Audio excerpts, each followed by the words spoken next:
Bismillahirrahmanirrahim. Assalamualaikum warahmatullahi wabarakatuh. Para pecinta YouTube dimanapun berada, inilah alasan mengapa Nabi Muhammad SAW menyayangi kucing. Nabi Muhammad SAW memiliki seekor kucing yang diberi nama Muiza. Suatu saat dikala Nabi hendak mengambil jubahnya, ditemuinya Muiza sedang terlelap tidur dengan santai di atas jubahnya. Tak ingin mengganggu hewan kesayangannya itu, Nabi pun memotong belahan lengan yang ditiduri Muiza dari jubahnya. Ketika Nabi kembali ke rumah, Muiza terbangun dan merunduk sujud kepada majikannya. Sebagai balasan, Nabi menyatakan kasih sayangnya dengan mengelus lembut kepada mungil kucing itu sebanyak 3 kali. Dalam aktivitas lain, setiap kali Nabi menerima tamu di rumahnya, Nabi selalu menggendong Muiza dan ditaruh di pahanya. Salah satu sifat Muiza yang Nabi sukai ialah ia selalu mengeong ketika mendengar azan, dan seolah-olah suaranya terdengar seperti mengikuti lantunan suara azan. Kepada para sahabatnya, Nabi berpesan untuk menyayangi kucing peliharaan layaknya menyayangi keluarga sendiri. Hukuman bagi mereka yang menyakiti hewan lucu ini sangatlah serius. Dalam sebuah hadis Sahih Al-Bukhari dikisahkan tentang seorang wanita yang tidak pernah memberi makan kucingnya dan tidak pula melepas kucingnya untuk mencari makan sendiri.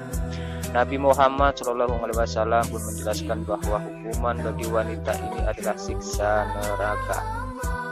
Dari Ibnu Umar bahwa Rasulullah SAW bersabda, seorang wanita dimasukkan ke dalam neraka karena seekor kucing yang dia ikat dan tidak diberikan makan, bahkan tidak diperkenankan makan binatang-binatang kecil yang ada di lantai. Sahih Bukhari. Nabi menekankan di beberapa hadis bahwa kucing itu tidak najis, bahkan diperbolehkan untuk berwudu menggunakan air bekas minum kucing karena dianggap suci. Kenapa Rasulullah SAW yang buta baca tulis berani mengatakan bahwa kucing suci tidak najis? Lalu, bagaimana Nabi mengetahui kalau pada badan kucing tidak terdapat najis? Fakta ilmiah, pada kulit kucing terdapat otot yang berfungsi untuk menolak telur bakteri. Otot kucing itu juga dapat menyesuaikan dengan sentuhan otot manusia. Permukaan lidah kucing tertutupi oleh berbagai benjolan kecil yang meruncing. Benjolan ini bengkok, mengerucut seperti gigir atau gergaji.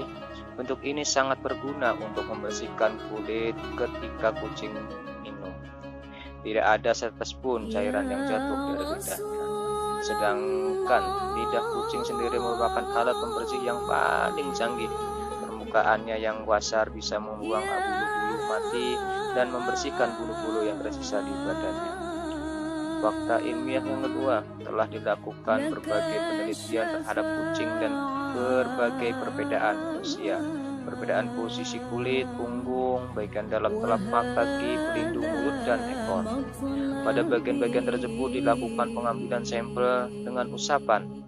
Di samping itu dilakukan juga penanaman kuman pada bagian-bagian khusus. Terus diambil juga cairan khusus yang ada dinding dalam mulut lidah. Hasil yang didapatkan adalah hasil yang diambil dari kulit di luar ternyata negatif berkuman meskipun dilakukan berulang-ulang. Perbandingan yang ditanamkan kuman memberikan hasil negatif sekitar 80% jika dilihat dari cairan yang diambil dari dinding mulut. Jika cairan yang diambil dari permukaan lidah juga memberikan hasil negatif berkuman.